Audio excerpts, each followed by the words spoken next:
পবিত্র কুরআন শরীফের ৬ নম্বর সূরা আনামের ১ নম্বর আয়াত থেকে ১০ নম্বর আয়াতের বাংলা অনুবাদ, প্রয়োজনীয় কিছু আলোচনা। চলুন শুরু করি। ১ নম্বর আয়াত, প্রশংসা আল্লাহরই, যিনি আকাশ ও পৃথিবী সৃষ্টি করেছেন আর সৃষ্টি করেছেন অন্ধকার ও আলো। এতদ্ সত্ত্বেও অবিশ্বাসীগণ তাদের রবের সমকক্ষ দাঁড় করায়। সূরা আনাম আয়াত নম্বর ২, তিনি তোমাদের মাটি হতে সৃষ্টি করেছেন, পরে একটি কাল নির্দিষ্ট করেছেন এবং আর একটি নির্ধারিত সময়সীমা আছে যা তিনি জ্ঞাত, তথাপিও তোমরা সন্দেহ করো।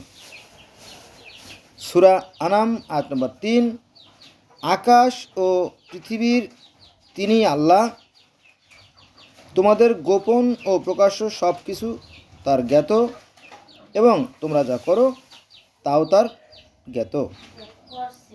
সূরা আনাম আয়াত নম্বর ৪, এবং তাদের রবের এমন কোনো নিদর্শন তাদের নিকট উপস্থিত হয় না যা থেকে তারা মুখ ফিরায় না।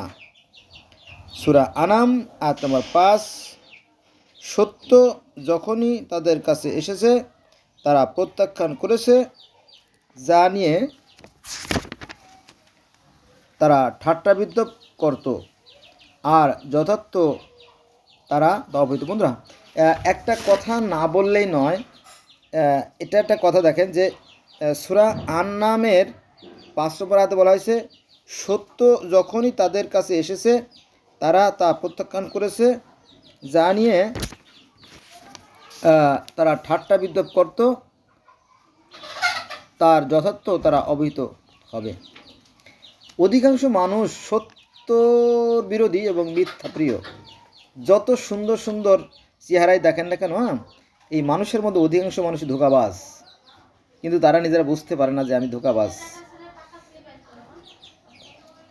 সূরা আনাম আয়াত নম্বর ৬, তারা কি দেখে না যে তাদের পূর্বে কত মানব গোষ্ঠীকে বিনাশ করেছি, তাদের পৃথিবীতে এমনভাবে প্রতিষ্ঠিত করেছিলাম যা তোমাদেরকেও করিনি, এবং তাদের উপর মুষলধারে বৃষ্টি বর্ষণ করেছিলাম আর তাদের পাদদেশে নদী প্রবাহিত করেছিলাম, অতঃপর স্বয়ং পাপ হেতু তাদের বিনাশ করেছি এবং তাদের পরে নতুন মানব গোষ্ঠী সৃষ্টি করেছি।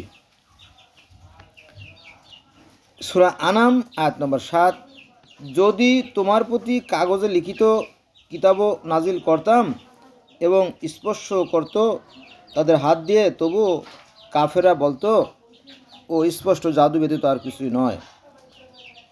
সূরা আনাম আয়াত নম্বর ৮, এবং তারা বলে তার নিকট কোনো ফেরেশতা কেন অবতীর্ণ হয় না?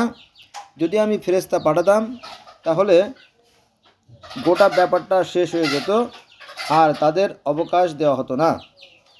সূরা আনাম আয়াত নম্বর ৯, যদি তাকে ফেরেশতা করতাম তবে তাকে মানুষের আকৃতিতেই পাঠাতাম আর তাদের সে বিভ্রমে ফেলতাম যেরূপ বিভ্রমে এখন রয়েছে।